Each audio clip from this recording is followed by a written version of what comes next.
Okay, folks, we're live. If you're in there, join in. I think it's the 8th. Is it the 8th or 9th? God, I lose track of time here. February. We're into the second week of February. Here's one of our camellias budded up right there. Got some summer damage on it from the heat. That big heat wave we had in June, you can see the leaves were fried. We actually just moved it to this location yesterday from the front sun deck because it was just way too hot out there. So anyway, it's feeling like spring here on the Southern Gulf Islands. Temperatures are seasonal. Now the low temperature this morning was 7 degrees Celsius, and daytime temperatures have been running around 10 to 13 degrees Celsius. So Wendy and I have been doing a lot of work out in the garden. We got our first B&B check-in on this weekend, and she's been taking bookings. So we topped this up with gravel here, right there. Got some pea gravel in here, all down the front, making it look nice for when the guests arrive this weekend. So this is what things are looking like here in this part of Canada. I'm going to do a short live stream. I just did a video here of the Jubea, Parajubea Torrellii, so you can see what that looks like when she uploads it.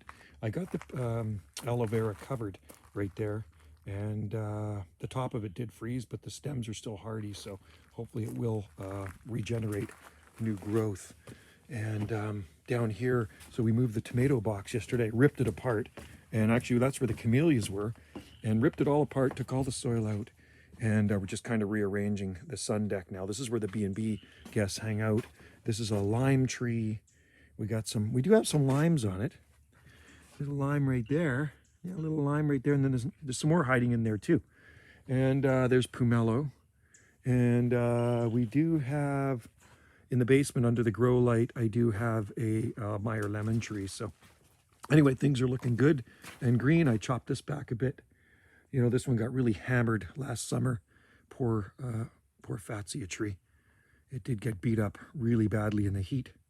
So it'll come back. Everything's coming back nicely now. And like I say, it is a good time of the year. Frogs are making lots of noise. The robins are making lots of noise. Hummingbirds are buzzing around. Eagles are mating. Job, powder coating. Oh, cool. Awesome. Powder coating's awesome. Hey, the DX was really good, eh? Lots of skip coming in. I talked to Australia yesterday. It's so funny. I was on channel 30. No, I was on channel 27. I was on channel 27555, upper sideband, calling CQDX, and then Australia came back to me. So QSY'd to another channel, and I talked to Australia for quite some time. Anyway, I'm going to give you a quick look at the Parajubea, and then, because Wendy and I are heading to the coffee shop. So, Cordy lines. And we're going to go to the coffee shop, and we'll upload these videos because it's slow to upload here, that's for sure. I'm just going to show you a quick look at the Parajubea. Anyway, I got Wendy a radio for her vehicle. There's my high gain silver rod antenna right there. Okay, and then I'll show you Caleb.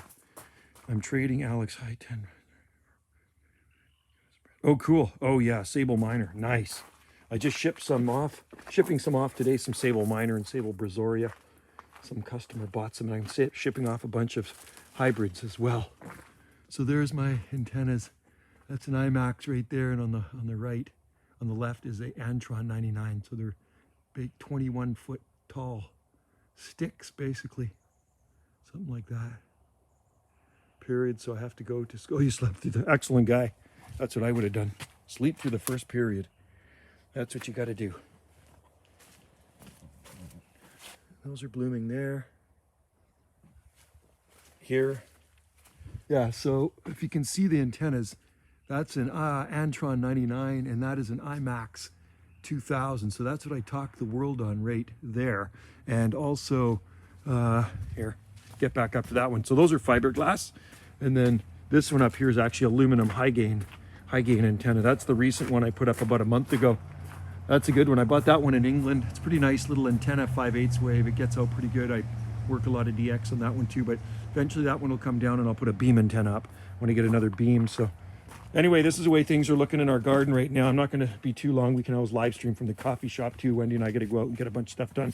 There's the Parajubea right there. So you can definitely clearly see the damage on it. The damage is where the fronds were sticking out of the burlap, okay? So the rest of it I had wrapped in burlap, so it survived. But if I didn't wrap it, it probably would have been toast. I could run the antenna. If it's on your roof, though, it'd be good. If you had a beam, like a bigger antenna, like an IMAX. See the growth on that Parajubea? Look at that.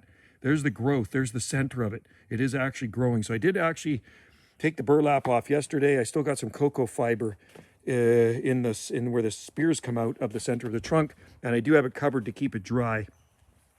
So anyway, I couldn't let that thing freeze to death because, like I say, that is a $500 palm tree.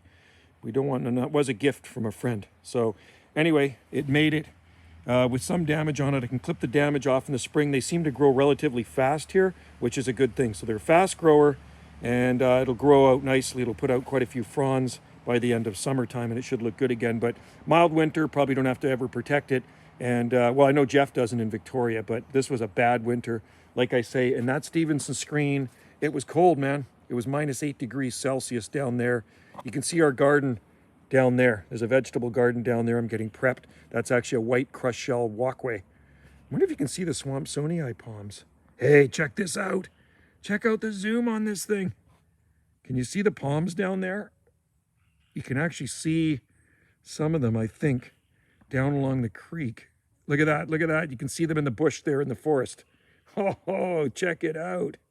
I'm a long way away from that too. This got a pretty good zoom on it. So there's some Swampsonii palms growing along the Muddy Creek bank. Pretty cool.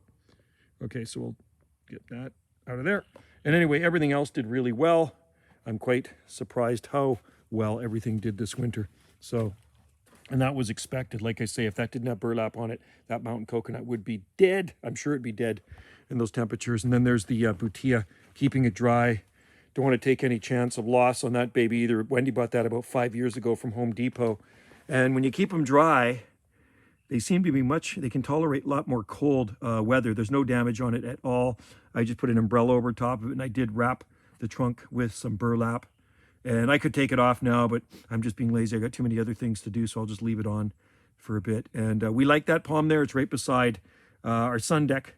So I do want to see it get big. They are prone to center spear loss, those things, in a bad winter. I've seen it. Unless you're in the extreme mildest areas of Salt Spring, and I'm not. It's a mild area here, but there are milder areas than where I'm at. So where the big butias grow on Salt Spring Island, it is milder than here. It's right beside the ocean. And for us, the ocean is across the street about 900 and something feet away, right? So if you're right on the ocean, it's going to do fine. So that's how it is, folks, here on Salt Spring Island in the Great White North. It's happening. It's sounding like spring and it's feeling like spring. So anyway, thanks for joining me in this live stream, and join us at the coffee shop. Some of Wendy's plates. Some pretty cool plates, eh? Isn't that awesome? Wendy's plate collection and our plate collection. We have a lot of plates. A lot of plates. All right, guys. Thanks for watching. And stay tuned for more videos here from Gulf Island Rock. Cheers to you all. And maybe I'll do a live stream on mine tonight. Have a good one.